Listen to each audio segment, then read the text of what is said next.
পুনর্জাগরণ বৃক্ষরোপণ পদক 2025 প্রধান অনুষ্ঠানে উপস্থিত আছেন জনাব মোহাম্মদ হোসেন সরকার, অতিরিক্ত বিভাগীয় কমিশনার খুলনা সাবেক মহোদয়।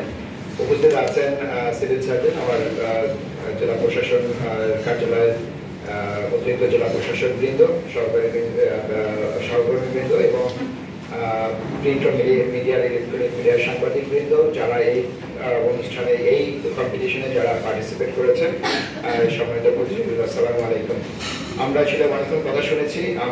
আমি দু একটি বিষয় বলেই শেষ করবো। আসলে কয়েকটা বিষয় আছে এরকমের, যেমন 80টা আবেদন, মানে এটা কিন্তু আসলে 80টা আবেদন করেছেন, তার মানে শুধুমাত্র 80 জন ব্যক্তি তা কিন্তু না। যেমন সিভিল সার্জন মহোদয় যে আবেদন করেছেন, তিনি কিন্তু তার কমিউনিটি ক্লিনিক, তার উপজেলা স্বাস্থ্য সবকিছু কভার করে তিনি একটা আবেদন করেছেন। তার সবগুলা, তার মানে সারা মাগুরার 4টা উপজেলাতে যত স্বাস্থ্য কেন্দ্রগুলোতে গাছ লাগানো হয়েছে, আবেদন হয়েছে একটা।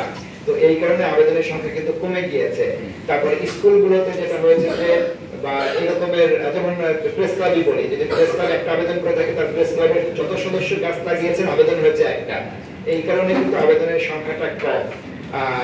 তারপরেও তো এইটা আছে, কিছু জটিলতা আছে। আমার কাছে মনে হচ্ছে যে নেক্সট ইয়ারে আমরা অবশ্যই যদি এরকমের প্রোগ্রাম করি, তাহলে আমরা আবেদন কিভাবে করতে হবে তার একটা টিউটোরিয়ালও আমরা করে দেবো, যাতে টিউটোরিয়ালটাও চলে যাবে সাথে আমাদের যে ফেসবুক পেজ আছে, সেখানে গাছ লাগানোর নিয়মাবলী, তার সাথে আবেদন করার নিয়মাবলী আমরা টিউটোরিয়াল করে দেবো।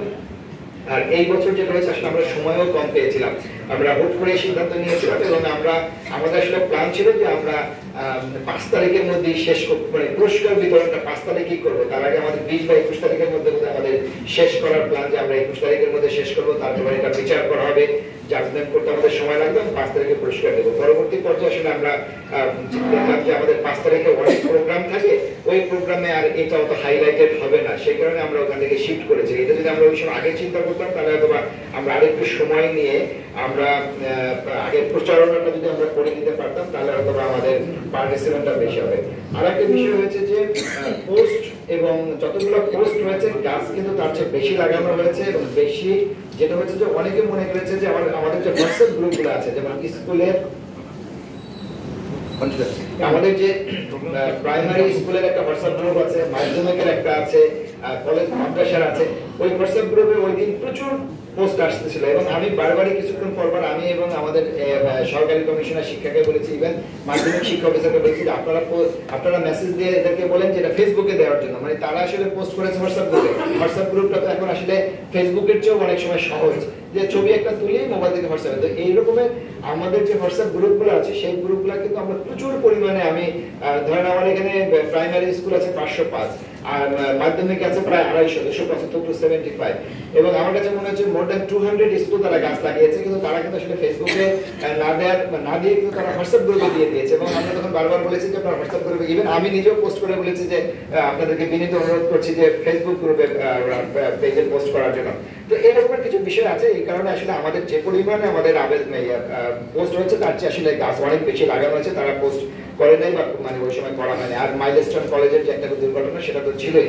তো আমাদের আসলে মূল ফোকাস ছিল যে আমরা এটা মানে ফেসবুক পেজে দিলে কি হয়, যেটা হলো শুধুমাত্র মাগুরার মধ্যে সীমাবদ্ধ থাকবে না, আমরা মাগুরার বাইরে চলে যেতে চেয়েছিলাম, যে আমরা যে কাজটা করছি এটা যেন আমাদের আশেপাশে জেলা থেকে শুরু করে বা আমাদের ফ্রেন্ড লিস্টে যারা আছে সবাই যেন বিষয়টা দেখে যে আমরা এই ধরনের একটা প্রোগ্রাম করছি। আমাদের এই সোশ্যাল মিডিয়াটাকেই আমাদের মূল টার্গেট ছিল, যে এটার মাধ্যমে আমরা সবাইকে সচেতন করার জন্য। তো যাই হোক, আমার মনে হচ্ছে যে আমরা কিছু তো আমাদের ভুল ত্রুটি থাকে, কিছু আমরা মানে ট্রায়াল বেসিসে আমরা এরর এন্ড ট্রায়াল আমরা হয়তো নেক্সট ইয়ারে, আমরা এবার যে সমস্যাগুলো ফেস করেছি, নেক্সট ইয়ারে আমরা হয়তো আরো ভালো আমরা করতে পারবো। বিশেষ করে কিছু টেকনিক্যাল জিনিস থাকে, টেকনিক্যাল জিনিসটাকে আমরা আরো ওভারকাম করে নেক্সট ইয়ারে আমরা ভালো করতে পারবো।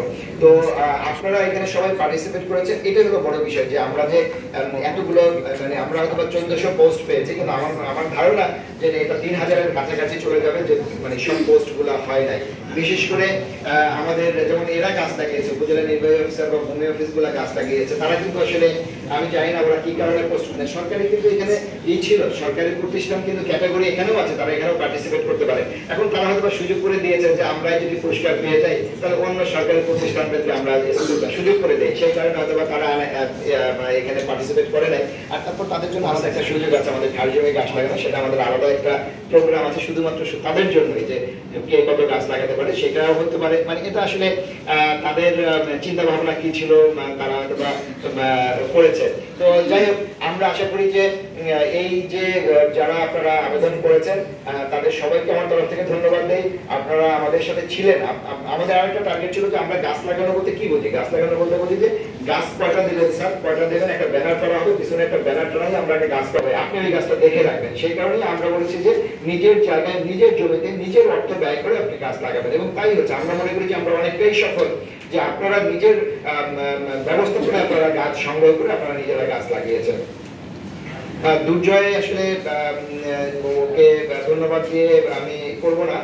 ও আমাদের সাথে আমরা অনেকগুলো প্রোগ্রাম আমরা একসাথে করছি, সামনের দিকেও কিছু